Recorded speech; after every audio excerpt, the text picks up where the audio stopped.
नाग पंचमी के दिन सुबह जल्दी उठें, स्नान करें, व्रत का संकल्प करें, बाद में मंदिर जाके शिव का जल से अभिषेक करें, भगवान शिव को बेलपत्र अर्पण जरूर करें। नाग पंचमी के दिन जो है नागों के 8 रूप यानी कि बहुत सारे रूप होते हैं, लेकिन अनंत, वासुकी, पद, महापद, तक्षक और कुलीन और पटपट और शंख की पूजा की जाती है। इसके साथ नागों के देवता दही, अक्षत, दूध, फूल, मीठा अर्पित किया जाता है और किसी जरूरतमंद ब्राह्मण को आज के दिन में दक्षिणा भी जरूर देनी चाहिए। नाग पंचमी के दिन खास तरीके से नागों को भोग लगाएं। नाग पंचमी के दिन नाग देवताओं को प्रसन्न करने के लिए कुछ खास भोग अर्पित करे जाते हैं, जैसे धान के लावे की खीर और चूरमा के लड्डू, केसर की खीर, खीर पूरी, मालपुआ और दूध। नाग पंचमी के दिन क्या करें? सीधा शिव से इसका मिलन है। इस दिन ब्रह्म मुहूर्त में स्नान आदि करके संकल्प करें कि आज आप मंदिर में जाके भगवान की पूजा अभिषेक करेंगे, रुद्राभिषेक करेंगे और नाग नागिन का दान करेंगे। फिर आप भोलेनाथ पर बेल पत्र, जल आदि अर्पण करें और 8 रूप जो भगवान के हैं उनकी पूजा करें, तो आपको इससे बहुत फायदा होता है। नाग देवताओं की पूजा करने के बाद, जीवन में आगे बढ़ने के बाद, आपको इस दिन महादेव के पास बैठ के उन लोगों का नाम लेना चाहिए जो आपसे दुश्मनी निकाल रहे हैं, जो आपको सांप की तरह डस रहे हैं। क्या करें? एक छोटा सा बर्तन ले लें, उसमें दूध भर लें, उसमें चांदी के नाग नागिन रखकर महादेव के चरणों में अर्पण कर दें। इस दिन आप कांसे के नाग नागिन लेकर अपने सिर पे से एंटी क्लॉकवाइज घुमाकर दुश्मन का नाम लेके आप उसे नदी में जल प्रवाह कर दें। इस दिन अगर आपके ऊपर बहुत ही केस चल रहे हैं और आपके कुछ लोग जबरदस्ती पीछे पड़े हैं और आपको जान से मारने की धमकी दे रहे हैं, तो नागों की बस्ती में जाएं, असली नाग नागिन खरीदे और कहीं दूर जंगल में जाकर, बहुत दूर जहां पे कोई रैत ना हो, कोई असली लोग ना रहते हों, लोग ऐसा उपाय करते हैं और वहां पे जो सपेरे ने नाग नागिन को कैद कर रखा है उनसे लेके उन्हें वहां छुड़वा दें और उसके बाद उसको सपेरे को पैसे देकर भेज दें।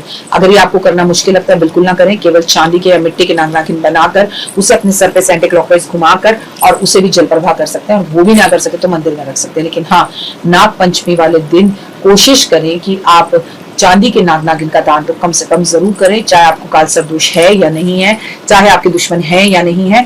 और भगवान के गले में जो नाग है उसके ऊपर आप विशेषकर शहद अर्पण करें, उन लोगों का नाम लेकर जो आपके पीछे पड़े। नाग पंचमी पर शिव को नाराज ना करें कतई। नाग पंचमी के दिन जमीन पर हल चलाना से बचना चाहिए। आपको अपने गमलों के अंदर भी जो उनकी खुरपी होती है वो मारने से बचना चाहिए। ऐसे में सांपों को चोट लग सकती है, नुकसान पहुंचता है और शिव आपको बहुत क्रोधित हो जाते हैं आपसे। नाग पंचमी के दिन भूल कर भी सांप को नहीं मारना चाहिए। अगर आप सांप को नुकसान पहुंचाते हैं तो ये पाप है। अगर सांप कहीं भी दिखाई देता है उसे किसी को बुलवा के पकड़कर बाहर छुड़वा दीजिए। नाग पंचमी के दिन वैसे सांप के दर्शन बहुत अच्छे होते हैं। नाग पंचमी के दिन चूल्हे पर खाना बनाने के लिए तवा और लोहे की कढ़ाई का प्रयोग कई गाँवों के अंदर नहीं किया जाता। कहते हैं ऐसा करने से नाग देवता नष्ट हो जाते हैं, लेकिन ये आपके हमारे घर पर इतना एप्लीकेबल नहीं होता, ज्यादा गाँव देहातों में होता है। नाग पंचमी के दिन जमीन की खुदाई करना बिल्कुल मना होता है, क्योंकि उसमें सांपों की बिल होती है और कई जगह पर सांपों के बिल के पास दूध के कटोरे भरकर रोग रख कर आते हैं। धार्मिक शास्त्रों के अनुसार कहते हैं कि पंचमी के दिन धारदार वस्तु का इस्तेमाल करना ही नहीं चाहिए, चाहे सिलाई हो, चाहे कढ़ाई हो, यह अशुभ माना जाता है, चाहे वो महीने की कोई भी पंचमी क्यों ना हो। नाग पंचमी के दिन नागों को दूध चढ़ाने की परंपरा है, लेकिन महत्वपूर्ण यह है कि अधिक मात्रा में इसका प्रयोग ना करें। आप दूध मंदिर के बाहर बैठे बच्चों में जरूर बांटे।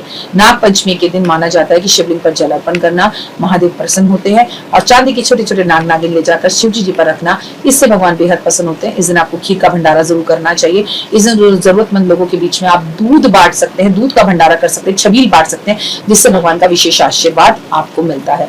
बेल पत्र के साथ साथ धतूरा भी भगवान पर अर्पित इस दिन जरूर करना चाहिए।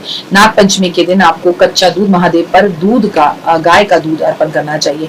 इस दिन कई लोग अपने घर के बाहर जो है सांप बनाते हैं और खासकर अपनी किचन के बाहर, और उस पर जो है कलावा भी लगाते हैं। सब लोगों के नाग पंचमी पर पूजा करने के तरीके अपने अपने हैं, लेकिन ये बात सही है कि आपको नाग पंचमी पर सावन के टाइम पर महादेव की विशेष पूजा करनी चाहिए, उनका आशीर्वाद प्राप्त करने के लिए।